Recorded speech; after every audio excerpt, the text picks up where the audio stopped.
Hello, I'm David Stewart Davis. I'm a writer, the editor of Sherlock magazine, and author of Bending the Willow, Jeremy Brett's Sherlock Holmes.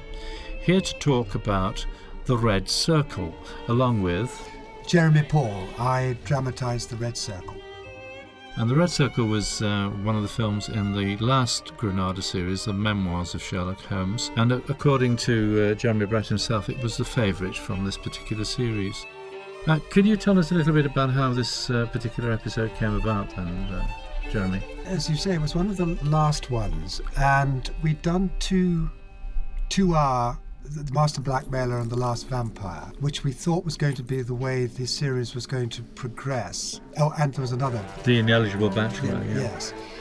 And The Red Circle, as I think you're reminding me and I'm remembering now, was written actually before these and put aside, and then when it was decided to go back to the 1 hour format, we came back to doing it. I think perhaps there was a moment where it wasn't going to be done at all. So you have to correct my memory on that, Dave. Well, it was a great time of change at independent television, and initially, Wyndham Davis, the producer of the series, had thought that they, as you say, they were going to go ahead with 2 hour productions. After the success, particularly of The Master Blackmailer, which you scripted, and then there was The Last Vampire and The Ineligible Bachelor.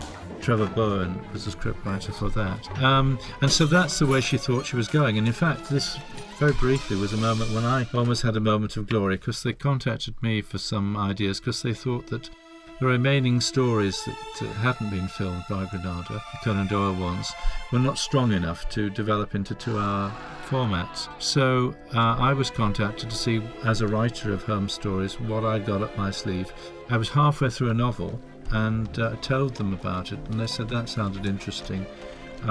Would I send them what I'd written and a synopsis of the final element of it? To cut a long story short, they liked what they read and said, yes, we'll do it. And in fact, they were going to get you to do the screenplay. And then the powers that be at ITV said, oh, no, we don't want any more 2 hours. We want 6 1 hour episodes. And we need them by Christmas. And this was sort of in the spring of that year. And so Wyndham Davis became frantic to get these 6 programmes together. One of the things she did, she went back to your script of The Red Circle, which is one of the later stories. It was written in 1911 by Conan Doyle, originally called The Bloomsbury Lodger, wisely changed to The Red Circle, I think.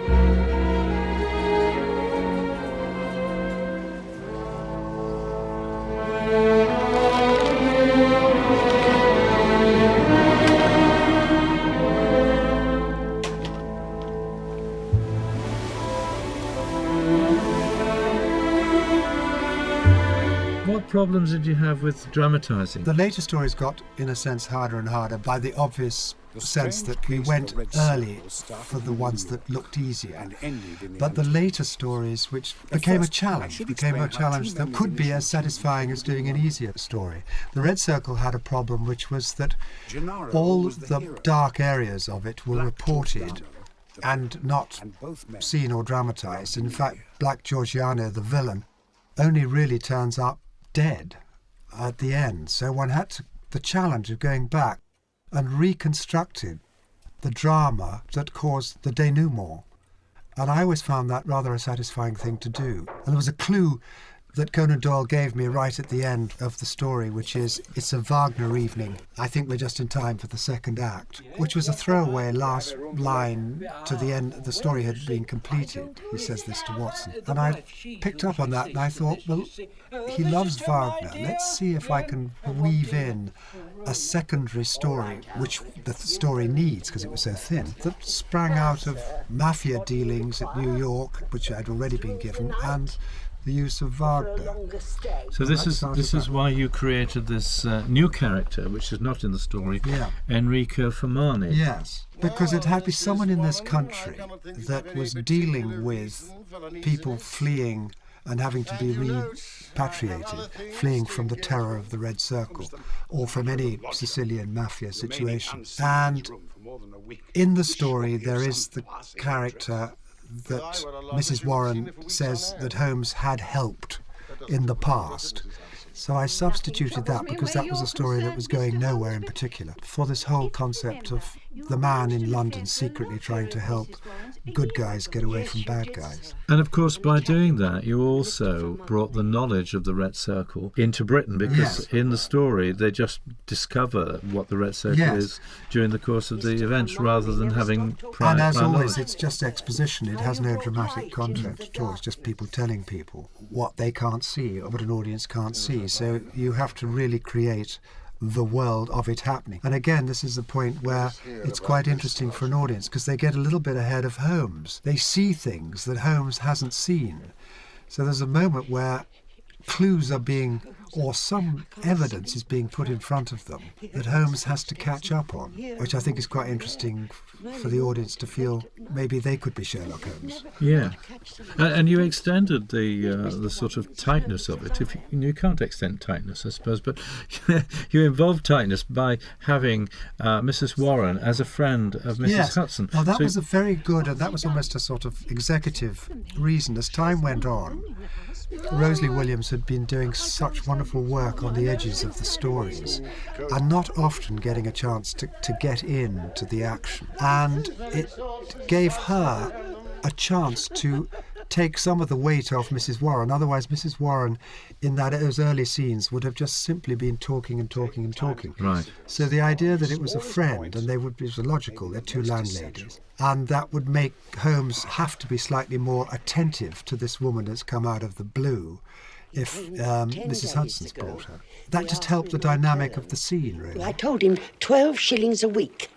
There's a small sitting room and a bedroom, all complete, all at the top of the house.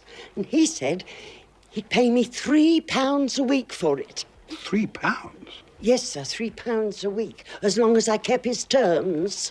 What terms? But he wanted a key to the house. Well, that's all right, most of my lodgers have them. But he was to be left entirely to himself, and never on any account to be disturbed. There's nothing very wonderful about that. Well, not in reason, but this is out of all reason. He's been there 10 days, morning, noon and night, and neither she nor Mr. Warren nor the maid has once set eyes on him. And apart from the first night, he's never once gone out. Well, he did go out on the first night. Oh, yes, he did. He returned very late. I'd gone to bed. But Mr. Warren saw him. It was after midnight he come back.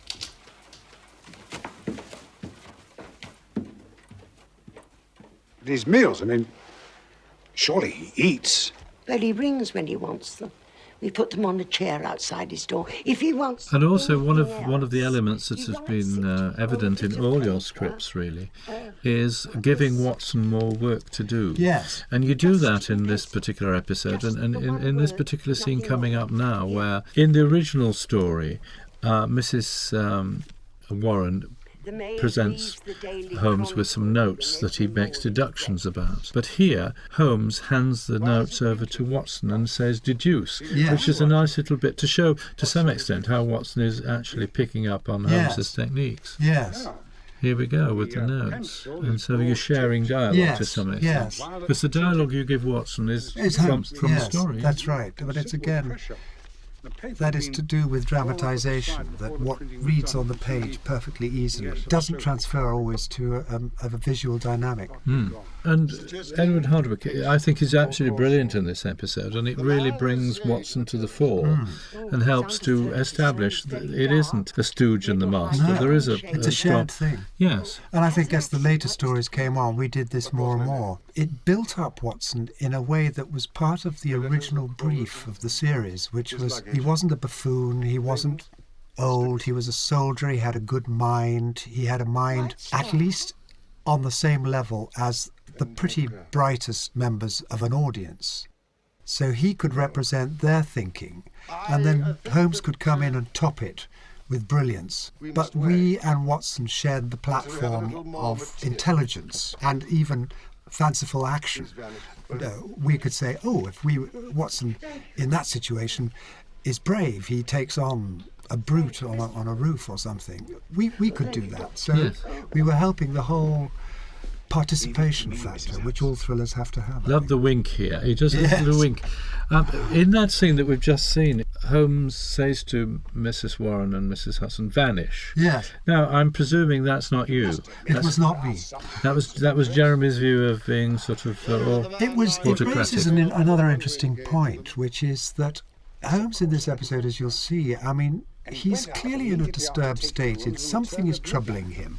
First of all, he's wearing his hair on peculiarly, and it changes through the episode. It goes very severe Yes. later on. Yes. And Watson is used to the mood swings. Conan Doyle always indicates the mood swings are always there, inherent in the character. Most dramatizations before Jeremy would never play the mood swing. They would play the centre. He would be the still point Sherlock, around which all the crimes would revolve, and often Watson would be the stumbling figure. But it helps Watson to be the still point, which is one of the initial things that Conan Doyle asked, around a circulating and demonic personality. I think that's a very interesting point. I think you're absolutely right that often we are told about the irregularity of behaviour of Holmes, but in the stories that are dramatised, we often don't see it.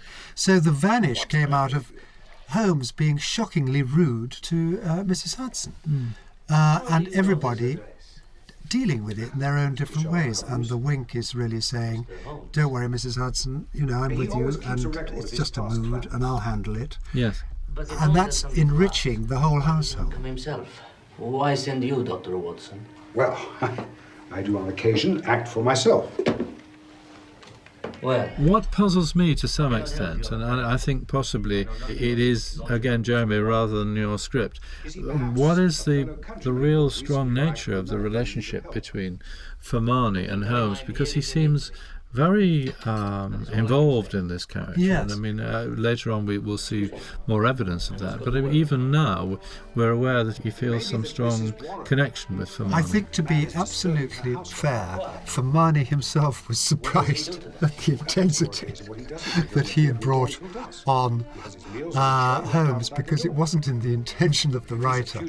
There are lots of ways of explaining it. I mean, there was a sense that Jeremy was saying at these later stages, "Give me a new challenge, give me something more to do. I need an inner life, I need something. I've done everything I can do with this character. I need to explore some deeper, darker side." And he more or less conjured it up himself and played it in. And to some extent, all around him watched in sort of awe. Yes. Including the director, I suspect, certainly the writer, and possibly one or two of the actors. Well, Jeremy He went always, into a very secret place. well, Jeremy always used to say about directors that he said, "I'm Bambi," that was his phrase, and I lay down and let them do what they want.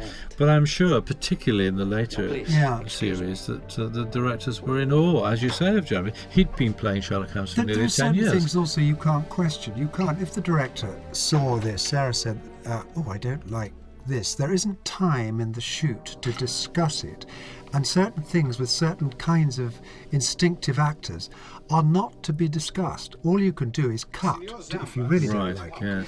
You can't go to Jeremy Brett and say, "Jeremy, can we talk about that little moment where you said vanish?" You said, because he would say, "Well, I just don't work like that. Don't discuss it." And people would be sort of respectful of him because he'd been doing it for so long, and of his knowledge of Holmes, and would bow down to that. And the magic of what he produced, and those moments, those extra moments, is what makes it often the performance. He takes it a step further and leaves, to some extent, the rest of us behind. And I don't have any trouble with that. There are fail breaks if things go slightly wrong, if there's a misjudgment, because you can edit it in a certain way, you can get out of it in a certain way. But you want to let dangerous actors and genius fly loose. Yes. I think you would agree that Jeremy was a genius. Yeah, I have no doubts about that. He's a point of refuge for the Italian community in London. A beacon of light, if you will, in a dark web of devilry. The red circle.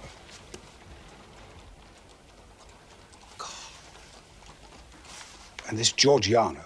The motif of the red circle Yeah. we've already seen earlier with the ring on the table, Yes. sort of left by the wine glass or whatever leaves the red. That was nicely done throughout this particular episode, and there's a scene coming up where they go to the theatre and there's a red spotlight, which again is wonderfully sort of threatening and illuminating on the sort of the idea of the red circle. Yes, I would being love to think that at I'd hand. written that. I suspect I hadn't, but what you can do is to create a climate in the writing that allows go the again, director, to see it. I can't remember writing that for the director. That's what the director finds.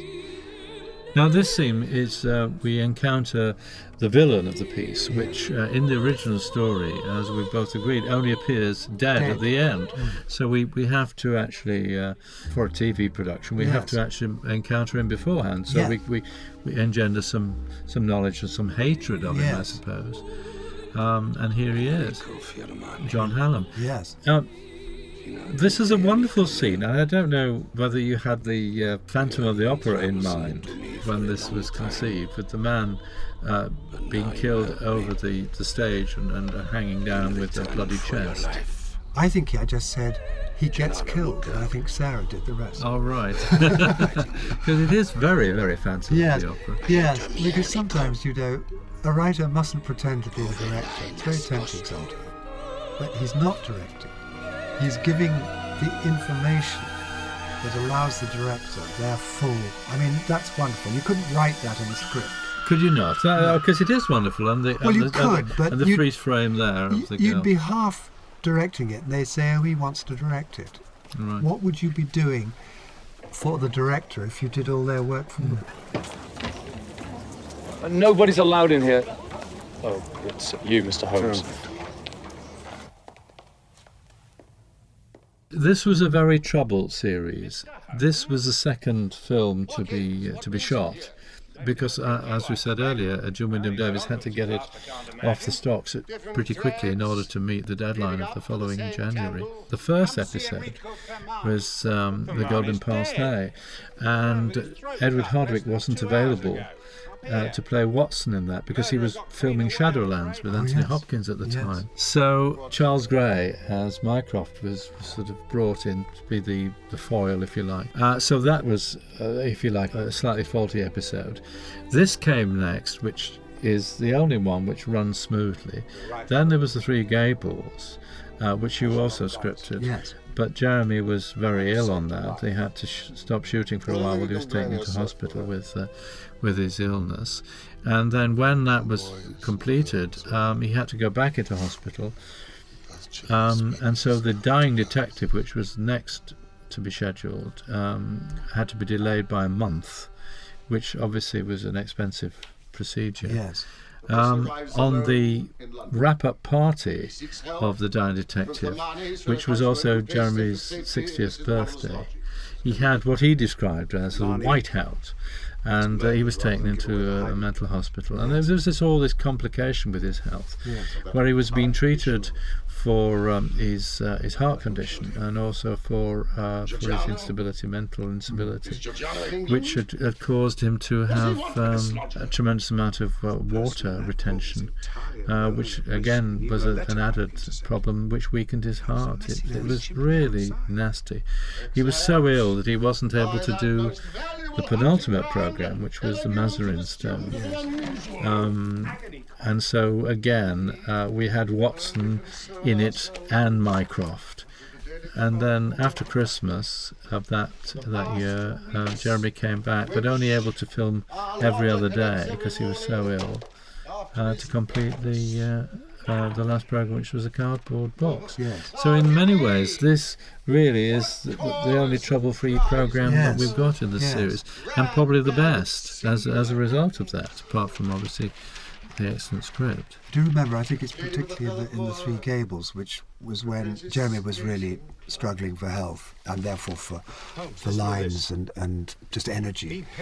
It did allow Watson to assume much more the central role. It's almost as if he'd come to a certain, the apprenticeship was over, and in this, in a curious way, enriched the Watson that we ended up with. Yes. And certainly gave Edward a lot of better stuff than he would have done on a normal run-in. Yes.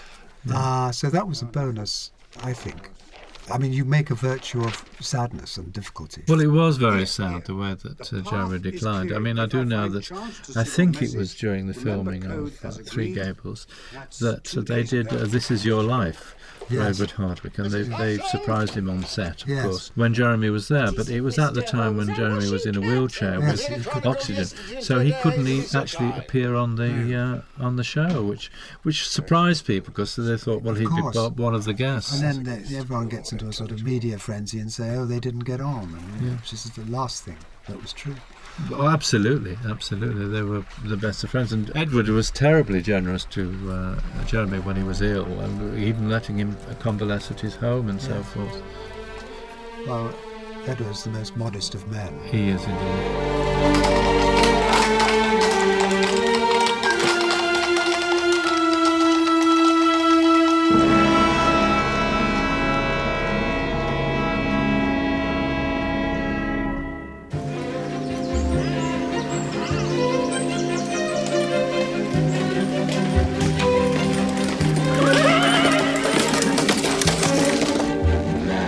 Now this is again a scene from the story where the man is kidnapped, thinking it's the Italian, and thrown out on Hampstead Heath, which presumably was somewhere around Manchester, but doubling as Hampstead Heath.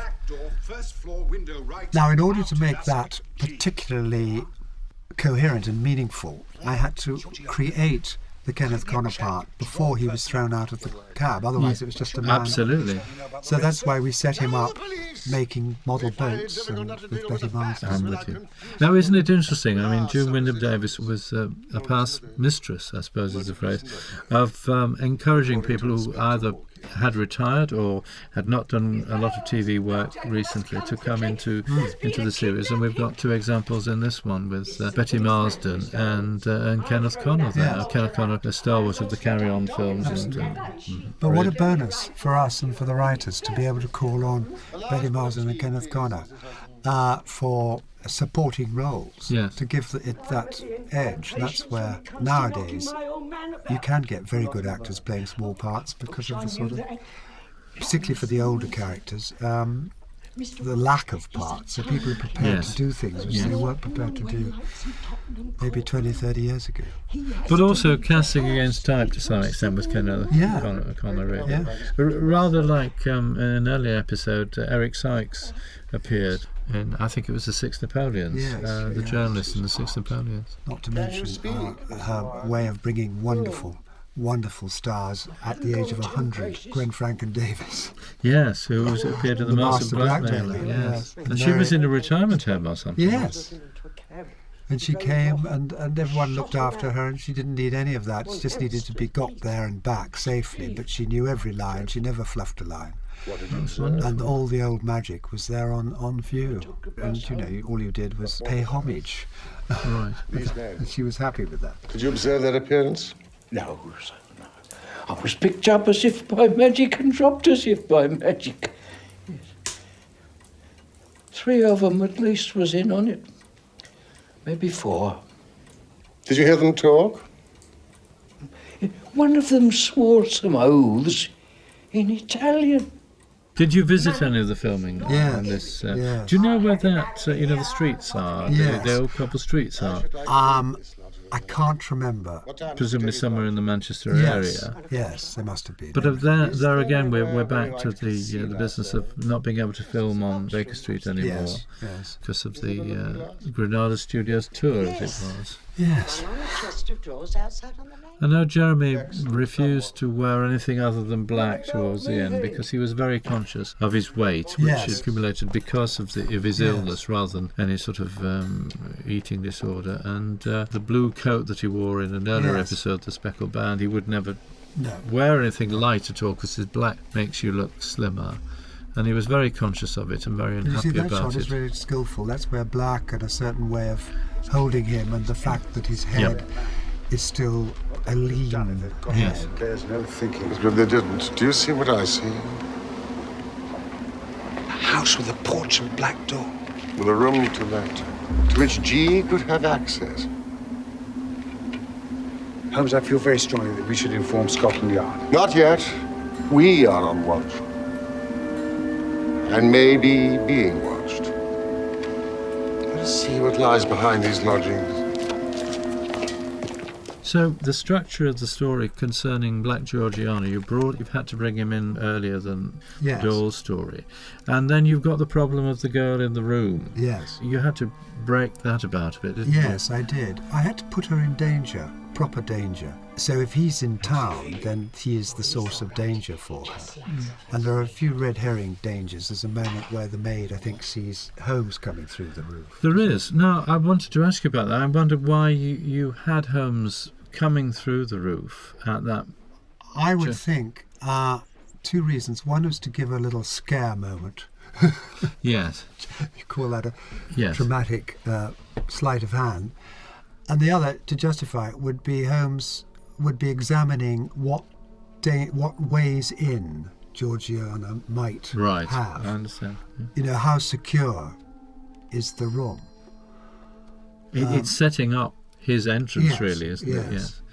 Now, this scene is, again, straight out of Doyle, isn't it? And again, Yeah. whenever you're able, I know, you use Doyle if the moment works. Yeah. And here we've got the maid coming up and Holmes and Watson watching, and the mirror is placed in such a way that when the occupant of the room Yes. comes out, you can see her.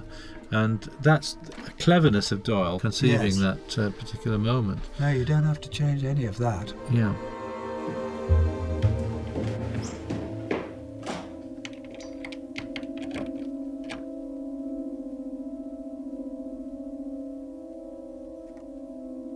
And at this point, it's quite exciting because you really probably aren't there for it being a woman, are you? No, no. In the original story, when the woman comes back dressed as her husband, Yes. or everyone's in bed. Yes. And in your version, She passes and kind you of see a yeah. person going up the stairs. Yeah. So that was very daring, really, wasn't it? And it sort of underlines the fact that it's not likely to be a woman. Yeah. Mr. Holmes, Bolt your door and let no one in until we return. did you see him? Mrs. Warren, trust me.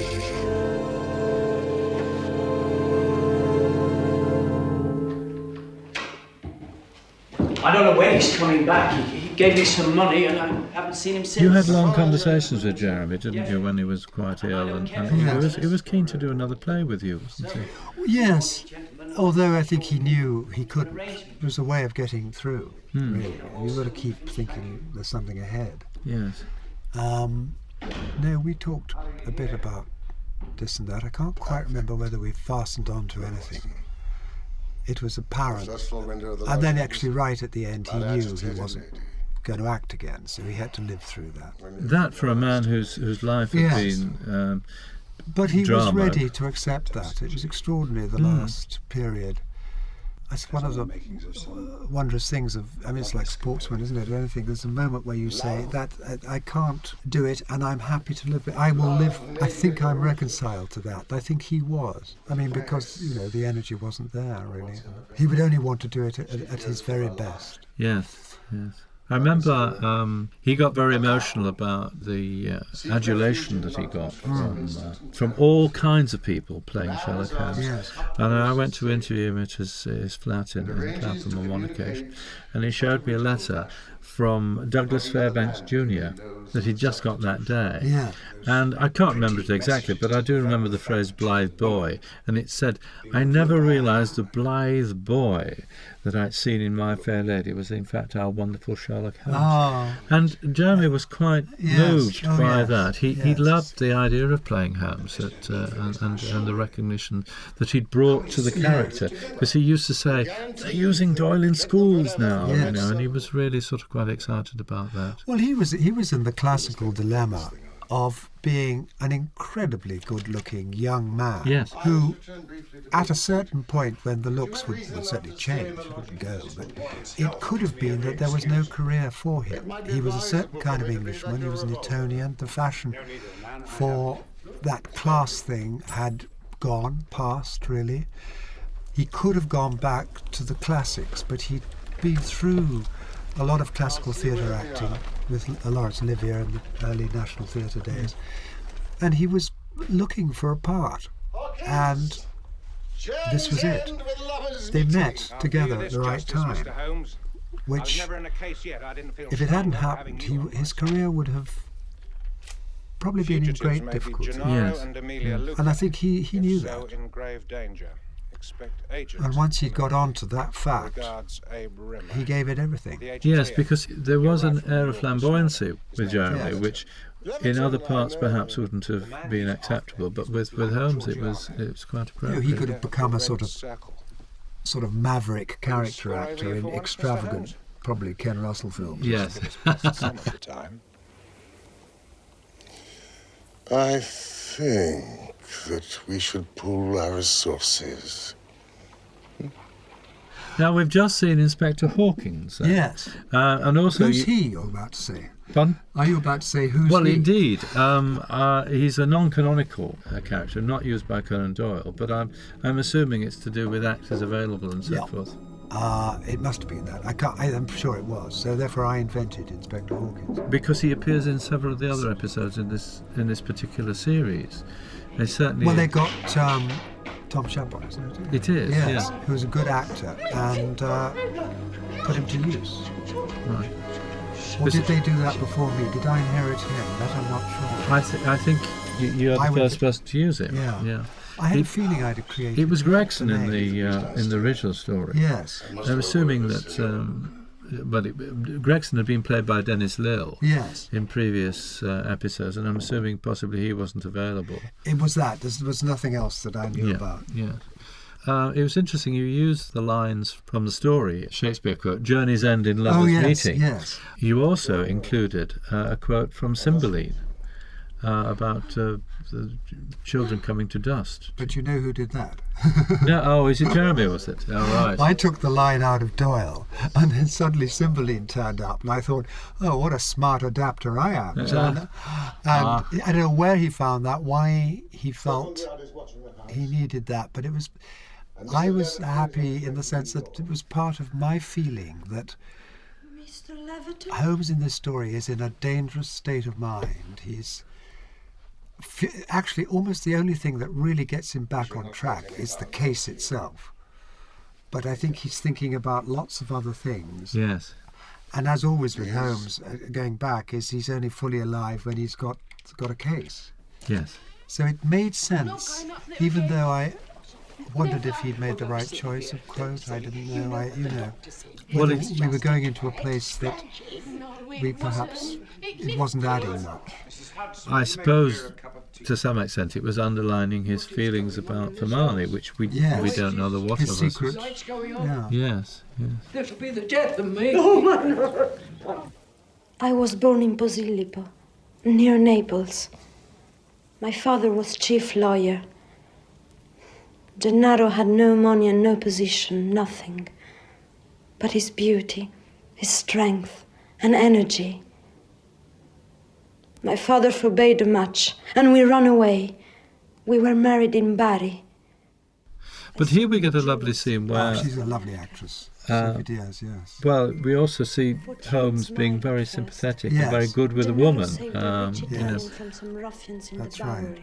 And we get flashbacks here to fill in the... We have to recreate now the story we've seen snatches. Oh, no, this is always, to me, marvellous about Granada, because this is a brief moment. Yes. But the set and everything, it really is brilliantly done, isn't it? Yes. Just for a story important. point. Otherwise, the story doesn't have any resonance.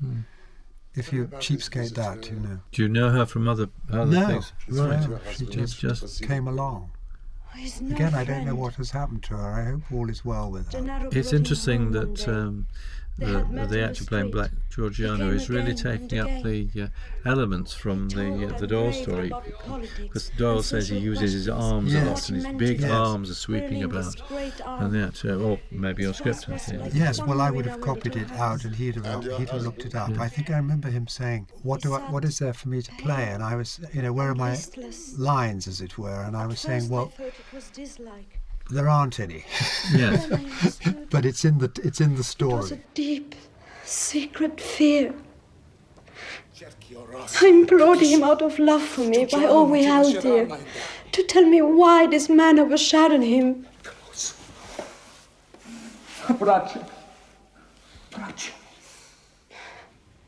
You go through the read-throughs. Yes, always, yes. And can you take us through that process? What happens? You write the script. What happens from there on?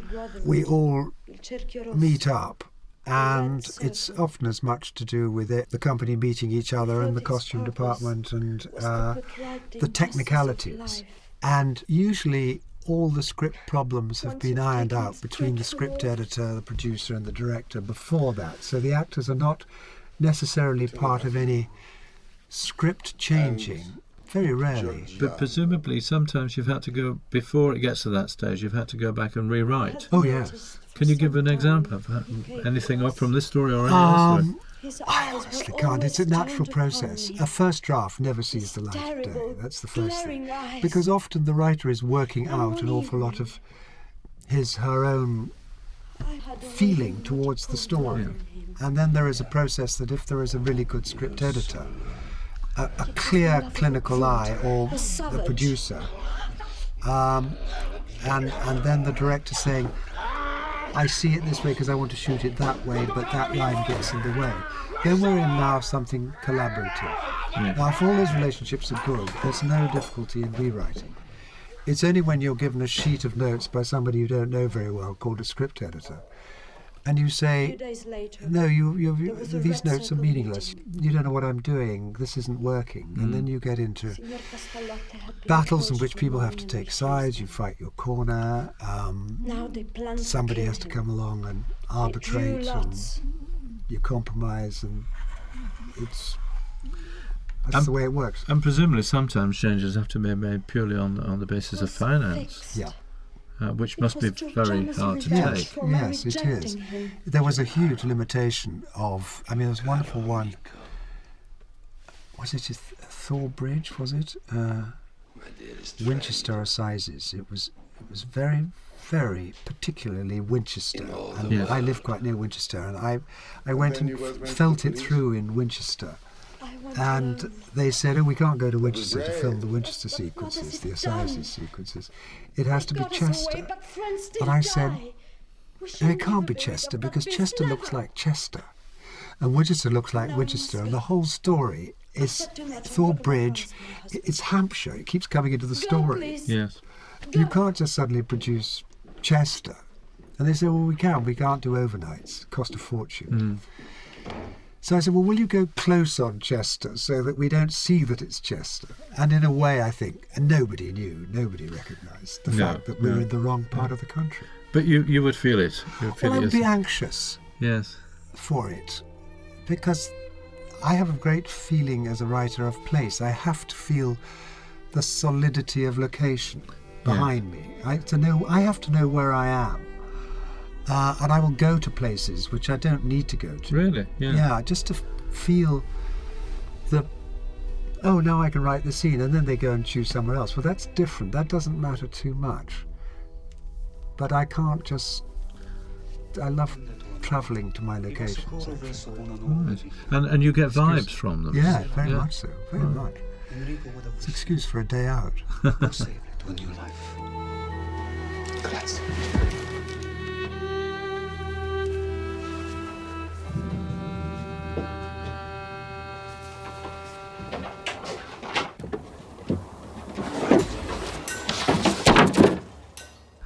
Now here we are, Jeremy, out on the roof again. Yes.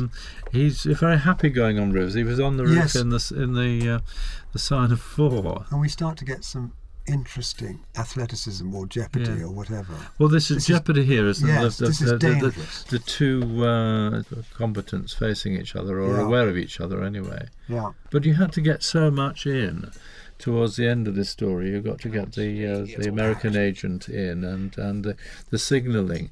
Now, that must have caused a problem, because the signalling in the story is a bit far-fetched. It's what you might call a literary device. Yes. It certainly is not a visual dramatic device. Yes. There's no way, I had a little go at it, there's no way one could make any sense of it. I don't think Conan Doyle made any sense of it either. I think he was just busking.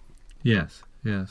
There's no way that he could disentangle a code like that, or the time it would take to do every letter with all that sort of... Well, if we pull this in context, I mean, Conan Doyle killed Sherlock Holmes off at the Reichenbach Falls and had done with him, and then eventually, because of pressure from publishers and offers of money, brought him back in the early years of the 20th century.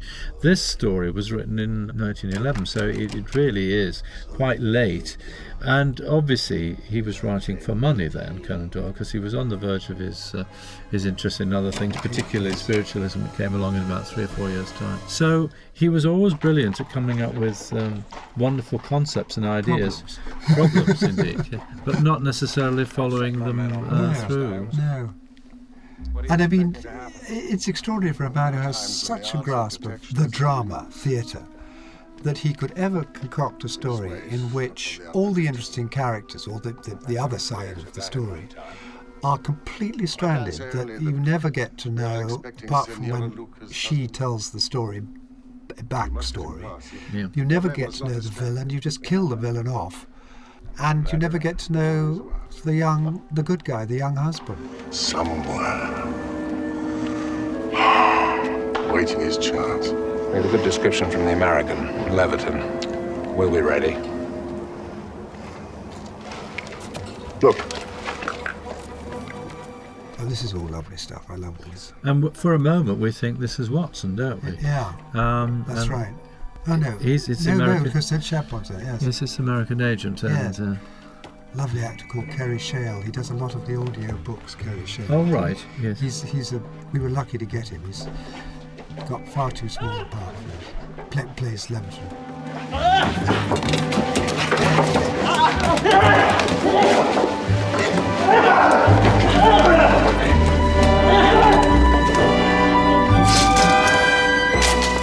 So this is now a moment which Jeremy mentioned, that again he said that he organised because he wanted to go against Watson's comment earlier in the episode that he wasn't being involved in the investigation, he wasn't concerned enough.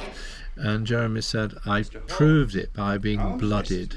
That letting of my blood, because he's cut there, cut on his cheek, shows Isn't it Leviton's blood? Is the cut there? Isn't he wiping off? Well, wasn't it a splash? I thought it was his own cut. So. He doesn't make much of it. No, it doesn't. It may not have been filmed in sequence, of course, but I mean that, you know, as with the symboling quote, it's something done at the moment in time. But that's again. That's a good point. I think he may have splashed that on and then forgotten we'd shot this scene. Are we giving away too many trade secrets here? Possibly. It shows the mechanics of putting something like this together, which is, for an hour of television, the amount of work and the thought and the sort of logistics. Strength of performances and strength of thoughts that go behind it, incredible. Leviton the Lamb. So Gennaro Luca is over there now? Not yet, but he will be, I hope. I couldn't find Luca when I got to London. Well, my contact was Enrico Fermani, but the brute reached him first. And he must have made him talk before killing him. Should we not go upstairs to reassure Mrs. Luca? She went admit us once. I remember there's probably lots of day for night going on here, and you know, the having to shoot at the wrong time of day. Well, I'm presuming that's another financial aspect of things, is it? That if you go into overtime or into the evening, you're paying more. Yes. He knows his business. I don't remember too many night shoots, if any, actually. This is a disappointing element of it because, in a sense, the signalling. Holmes is trying to make out something, but I mean, there's no code, is there, for him to work out? And it must have been very difficult for you to actually sort of conceive how. Well, I think the boatman really wanted to surround this moment with other action, like we've just seen, to take off the problem that there is a real serious difficulty here. I remember that the decision for her to run across was coming, isn't it? Yes, it is. Yes. She's in the street, I yes, and they're suddenly saying, "What's she doing?" You know. Yeah. Was to gee up this whole area. Yes. Yes. Because I mean, logically, if he's so close in a rented room across the road, why does he need to do that? Well, because he possibly wants to snare Georgiano, who he doesn't at this point know is in there. Is that right? Yes, he hasn't. Georgiano. Yes, that's. Yeah, Georgiano takes the whore in, isn't he? Yeah.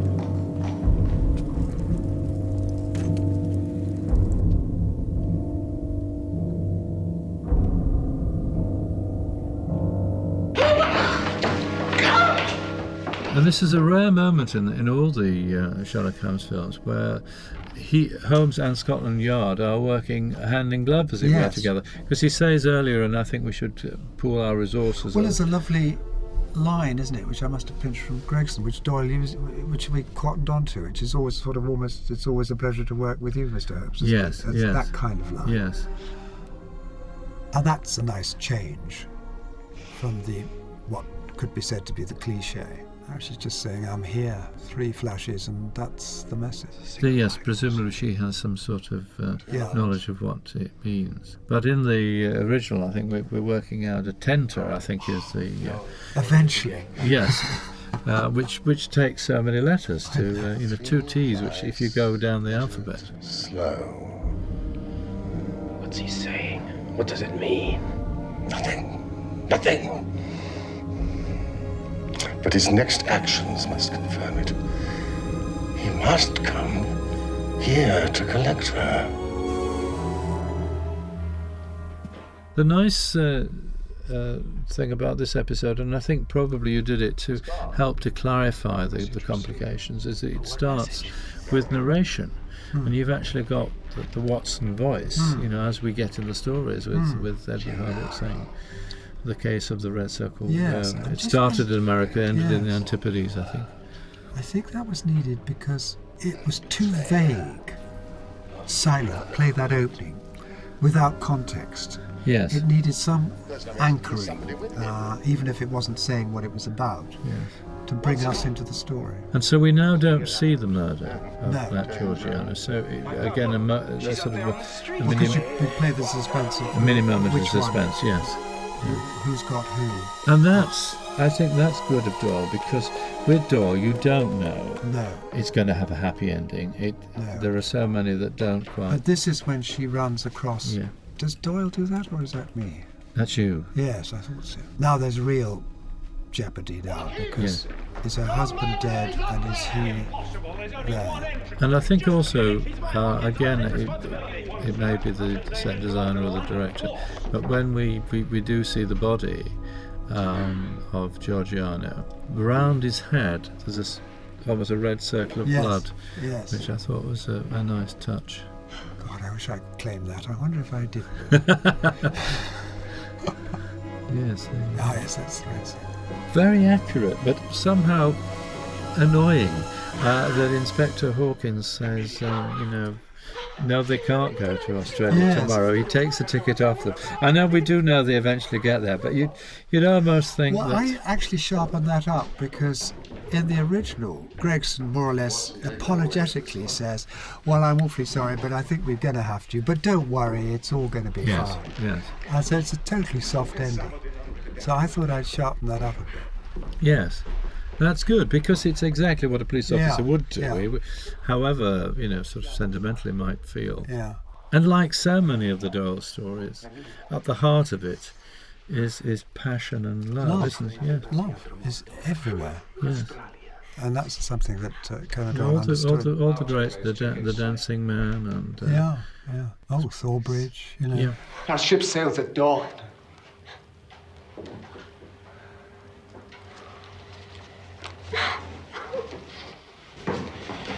What are you going to do with him, Inspector? He'll be arrested and tried for the murder of Georgiano. That is the law. Well, I don't know what your British law may be, but I guess that in New York, this lady's husband will receive a pretty general vote of thanks. There's not a judge on earth that will condemn this man. I don't think Mr. and Mrs. Luca have too much to fear. But we have to go through the procedures. Take them downstairs. There's a lovely line Jeremy has at the end about justice as well, which I think is super, and he says it so well. The law is what we live with, Inspector. Justice is sometimes harder to achieve. See, what's so clever of that from Sarah is that it's on the move. He moves out of frame. Yes. To tell it. Chadbourne is very good as Hawke, isn't he? Yes, it's a really believable piece of space.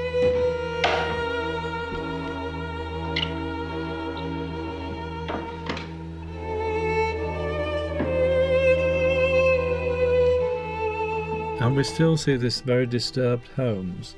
Wagner, yeah. Yes, that we started the programme yes. with. And we go to the Wagner evening, yeah. which is supposed to be in Covent Garden, I think, probably. Yes. But it was actually filmed at Buxton Opera House. Yes. And according to June Wyndham Davis, Patrick Gower, the man who writes the music for the series, saw a rough cut of the programme and said, I saw the last shot of you at the Opera House in the box to Jeremy, and you looked as though you were enjoying the music. And really, I would have thought you'd have been thinking about your friend Fermani. And so for a last shot, they went back and had a close-up of Jeremy with tears in his eyes. And you just see it, it's actually just put in almost at the end of this. And of course the Wagner night is the last reference in the story which you mentioned earlier. Yes.